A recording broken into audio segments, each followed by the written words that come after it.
एक समय की बात है कि एक गांव में राकेश नाम का व्यक्ति रहता था। वह बहुत ही गरीब था। उसके घर का खर्चा बहुत मुश्किल से चलता था। राकेश की शादी हो चुकी थी। उसके पास 2 बच्चे भी थे। उसके घर की आर्थिक स्थिति बहुत ही खराब थी। राकेश के बच्चे जब रोटी के लिए चिल्लाते तो राकेश अपने बच्चों की ऐसी हालत देख के कुछ नहीं कर पाता था। राकेश भी अपने घर की हालत से बहुत दुखी था। उसको कुछ भी समझ में नहीं आ रहा था वह क्या करे और क्या ना करे जिसके कारण उसके घर में खुशियाँ आ जाएं। काफ़ी दिनों तक तो राकेश और उसका परिवार रूखी सूखी रोटी के साथ अपना गुजारा करता रहता था। पर वो अब रोज़ रोज़ के ऐसे हालात से काफ़ी तंग आ चुका था। वह कोई भी ऐसा काम करने के लिए तैयार था जिससे उसे ढेर सारा पैसा मिल सके। एक दिन राकेश अपने गांव से दूसरे गांव की ओर से जा रहा था। रास्ते में उसे उसका पुराना दोस्त मिल गया और दोनों रुककर आपस में बातें करने लगे। राकेश उसे अपने घर की परिस्थिति के बारे में बता देता है और उसका दोस्त बोलता है कि मैं तुम्हारे घर के हालात ठीक तो नहीं कर सकता, पर मैं तुम्हें एक बाबा के बारे में बताता हूँ। पास ही के एक गांव में बाबा आए हुए हैं। तुम उसके पास जाओ, शायद तुम्हारी समस्या का कोई हल निकल जाए। राकेश उसका धन्यवाद करता है कि मैं आज ही उस बाबा के पास जाता हूँ। राकेश अपनी पत्नी को बाबा के बारे में सब कुछ बताता है और बोलता है कि तुम मेरे साथ बाबा के पास चलो।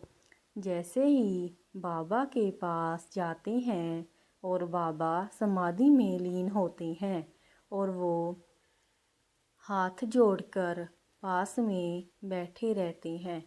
थोड़ी देर बाद जब बाबा की आँख खुलती है तो बाबा पूछते हैं कि बेटा क्या हुआ, किस लिए आए हो। पति पत्नी रोकर अपने घर की सारी समस्या बताते हैं और बाबा कहते हैं कि बेटा चिंता मत करो। फिर बाबा ने राकेश को एक मटका दिया और गांव में से उस मटके में पानी भरने के लिए कहा।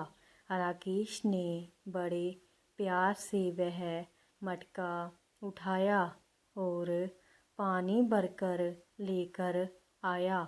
ये सब देखकर बाबा बहुत खुश हुए। तुमने तो हमारी सच्चे दिल से सेवा की है, अब मैं तुम्हें अच्छा वर दूंगा। बाबा ने एक मोमबत्ती राकेश के हाथ में पकड़ा दी और बाबा बोले कि रात को इस मोमबत्ती को जला देना। जो इसका मोम पिघल कर नीचे गिरेगा उसे सुबह उठकर इकट्ठा कर लेना। यह पिघला हुआ मोम सोने में बदल जाएगा। राकेश को जैसा बाबा ने बोला बिल्कुल वैसा ही किया। जब उसने दूसरे दिन उठकर देखा तो मोमबत्ती का पिघला हुआ मोम सोने में बदल चुका था। राकेश उस सोने को एक व्यापारी के पास बेचने के लिए गया और वहाँ से उसे काफ़ी पैसे मिल गए। अब राकेश का सारा परिवार बहुत सुखी था। राकेश के मन में और लालच आया और उसने अपनी पत्नी को बोला कि मैं फिर से बाबा के पास जाऊंगा और रोने का नाटक करूंगा। और फिर से मोमबत्ती लेकर आऊँगा। राकेश की पत्नी कहती है कि तुम्हें और लालच नहीं करना चाहिए, हमें जितना मिला है उसी में खुश रहना चाहिए। राकेश ने अपनी पत्नी की एक भी बात नहीं सुनी और वो बाबा के पास चला गया। वह बाबा के पास रोने का नाटक करने लगा।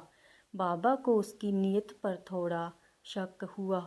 बाबा ने बोला कि तुम्हारे पास पैसे नहीं है बेटा। राकेश बोला, बाबा सारे पैसे ख़त्म हो चुके हैं, बच्चे फिर से भूखे बैठे हैं। बाबा कहते हैं कि तुम इस कुटिया में अच्छे से झाड़ू लगा दो और वह जल्दी में कूड़ा वहीं इकट्ठा बाबा के पास आ जाता है। बाबा को बर के लिए बोलता है। बाबा उसे फिर से मोमबत्ती हाथ में पकड़ा देता है। बाबा कहते हैं कि आधी मोमबत्ती ही जलाना, आधी मुझे वापस कर जाना। बाबा की बात मान राकेश वहाँ से चल पड़ा। घर आकर राकेश ने मोमबत्ती जला दी। बिल्कुल पहले की तरह ही हुआ। मोम पिघलता गया और सोना बनता गया। अब मोमबत्ती जलकर आधी हो चुकी थी। राकेश को उसे बंद करना था, पर उसके मन में लालच आया। उसने सारी मोमबत्ती जला दी।